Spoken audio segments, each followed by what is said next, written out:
Hi friends, welcome to నా YouTube channel. ఇవాళ నేను చేసి తెచ్చానండి సాబుదానా గ్రేవీ కిచడి. చాలా టేస్టీగా, చాలా బాగుంటుంది, చాలా హెల్తీ కూడా. ఇప్పుడు ఉపవాసాలు నడుస్తున్నాయి కదా, నవరాత్రివి. అలాంటప్పుడు మనం ఒకప్పుడు తినేసిన చాలా బాగుంటుంది. ఆకలేదు, ఎక్దమ్ నోరు దాహం వేయదు, ఎందుకంటే ఆయిల్ చాలా తక్కువ ఉంటుంది ఇందులోన. గీతోటి చేస్తున్నాను నేను. చాలా చాలా టేస్టీగా ఉంటుంది. ఇప్పటికి మన సాబుదానా వడలైనా, సాబుదానా నార్మల్ కిచడి డ్రైదైనా చేస్తాము. అలాంటప్పుడు బోర్ కొట్టినప్పుడు ఇలాంటప్పుడు చేసుకుంటే చాలా బాగుంటుందండి. చేద్దామా? Let's go.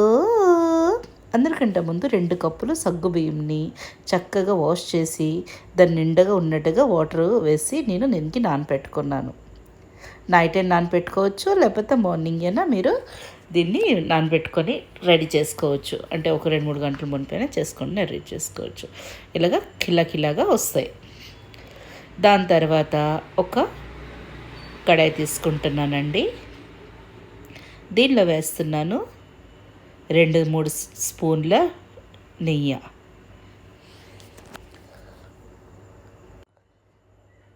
ఇలాగా నెయ్యి వేసి కొంచెం కాగాక గ్యాస్ ఫ్లేమ్ లోనే పెట్టండి.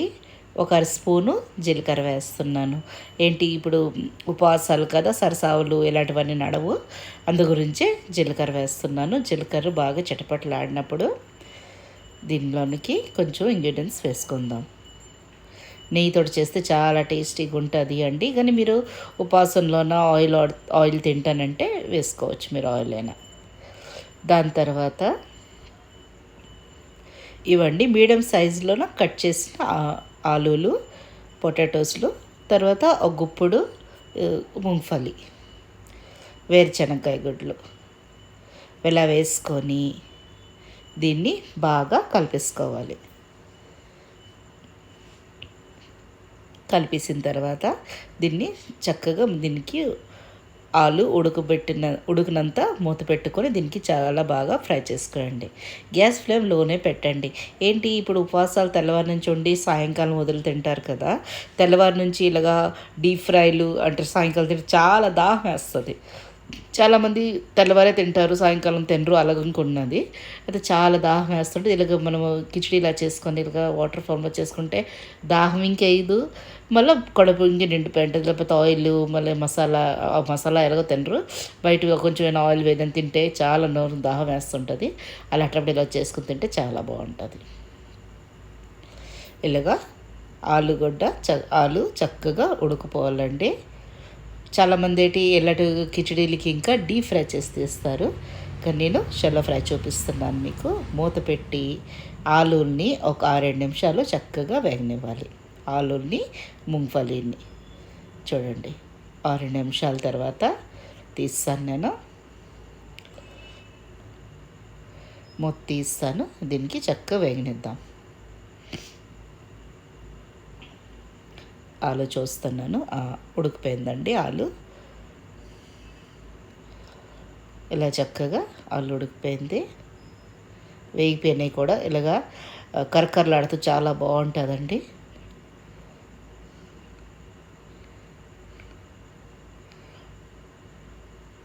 ఇంకా నొక్కి చూస్తున్నాను ఉడికిందా లేదా అని, కానీ ఉడికిపోయింది. కొంచెం స్పైసీనెస్ యాడ్ చేద్దాం. ఇదండి 2 పచ్చిమిరపకాయలు, 1/2 ఇంచు అల్లం ముక్క గ్రేట్ చేసి వేస్తున్నాను. దీనిలోన కారం వాటర్ కదా, దాని నుంచి నేను మిరపకాయలు యాడ్ చేస్తున్నాను. 2 వేస్తున్నాను, ఎందుకంటే ఈ వాటర్లోన మిరపకాయ ఉడికిన తర్వాత చాలా కారం అవుతుంది, అందు గురించి తక్కువ వేస్తున్నాను. మీకు కానీ కొంచెం ఎక్కువ ఘాటు తినాలనుకుంటే 2-3 చెంచాలు ఇంకా వేసుకోండి. ఎందుకంటే నీళ్ళు వేసి వాటర్ వేసి దీన్ని మరబెట్టిన తర్వాత దీనిలోనికి చక్కగా కారంగా తగులుతుంది. ఇది మీడియం సైజ్లో కట్ చేసిన టమాటోలు వేసి చక్కగా వేపియాలి. రఫ్లా కట్ చేసుకొని వేసుకోండి, ఎందుకంటే ఉడికిపోతుంది.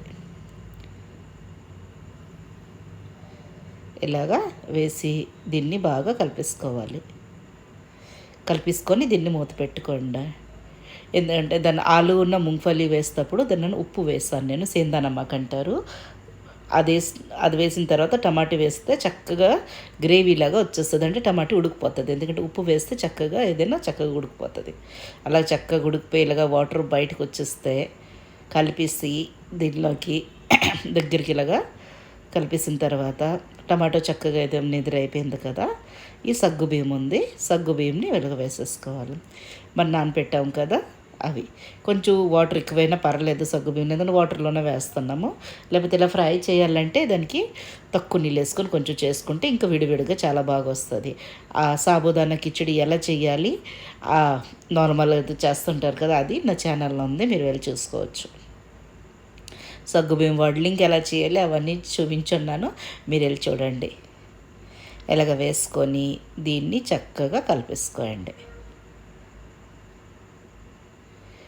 చక్కగా కలిపేసిన తర్వాత దీనిలోకి వాటరు వేసుకుంటున్నాను, సగ్గుబియ్యము ములిగినంత. దీనికి అందాజా అంటే ఒక 3.5 గ్లాసులు అండి ఇవి నీరు వాటర్ వేసుకుంటున్నాను. 2 కప్పులకి 3.5 గ్లాసు వాటర్ వేసుకుంటున్నాను. ఇలాగ వేసుకొని దీన్ని బాగా కలిపేసి దీనికి కలిపేసి చక్కగా మూత పెట్టేసి ఒక 7-8 నిమిషాలు చక్కగా ఉడకనివ్వాలండి. చిన్న మంట పైన చక్కగా ఉడకనివ్వాలి, ఎందుకంటే సగ్గుబియ్యం పచ్చివి. చక్కగా దీన్ని చక్కగా ఉడకనిస్తే చాలా బాగుంటుంది. ఒక 7-8 నిమిషాలు చక్కగా ఉడకనివ్వాలి. 7-8 నిమిషాల తర్వాత దీన్ని మూత తీస్తే చూడండి చక్కగా ఉడికిపోతున్నాయి. అంటే సగ్గుబియ్యము ట్రాన్స్ఫరంగా కనిపించాలి మనకి. ఇప్పుడు కొంచెం కొంచెం ఇంకా పచ్చిలాగా ఉన్నాయి, ఇంకా వైట్ కనిపిస్తుంది.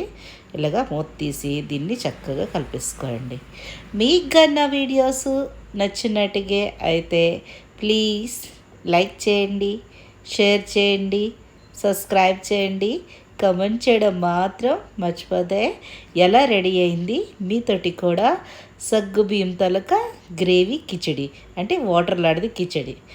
అంతేనండి, రెడీ అయిపోతుంది. ఎంత వాటర్ ఫామ్లో ఉండాలి చూడండి. సగ్గుబియ్యం ట్రాన్స్ఫర్ అయిపోయింది, అంటే ఉడికిపోయింది చక్కగా. మీరు కానీ కొంచెం దీనికి కొంచెం దగ్గర చేస్తాం, ఇంకా దగ్గర చేస్తే కొంచెం థిక్గా బాగా అనిపిస్తుంది కిచడీలాగా. లేదు మీరు కొంచెం వాటర్ ఫామ్లోగానే తాగాలనిపిస్తుంది, అంటే స్పూన్ తోటి ఇలా తాగాలనిపిస్తుంటే ఇలాంటి స్టేజ్లోనే మీరు గ్యాస్ కట్టివచ్చు. కానీ నేను కొంచెం థిక్ చేస్తున్నాను, ఎందుకంటే కిచడీ అన్నాను కదా, కిచడీ ఫామ్లో కొంచెం దగ్గరికి వస్తే బాగా అనిపిస్తుంది. ఇంకా ఇది నార్మల్ టైంలోన దీనిలోన మనము క్యాషూ నట్ వేయచ్చు, సరసావులు, పసుపు, కారము, గరం మసాలా, ధనియా పత్తి వేస్తే ఇంకా బాగుంటుందండి. ధనియాల పొడి వేస్తే చాలా చాలా టేస్టీగా వస్తుంది. అది మీరు ఇంకెప్పుడో చేసి చూపిస్తాను.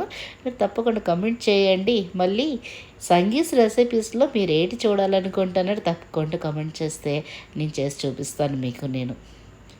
ఇలాగా అంతేనండి, గ్యాస్ కట్టేసాను. టేస్టీ సాబుదానా కిచిడి డ్రై ఫామ్లో రెడీ అయిపోయింది. Thanks for watching.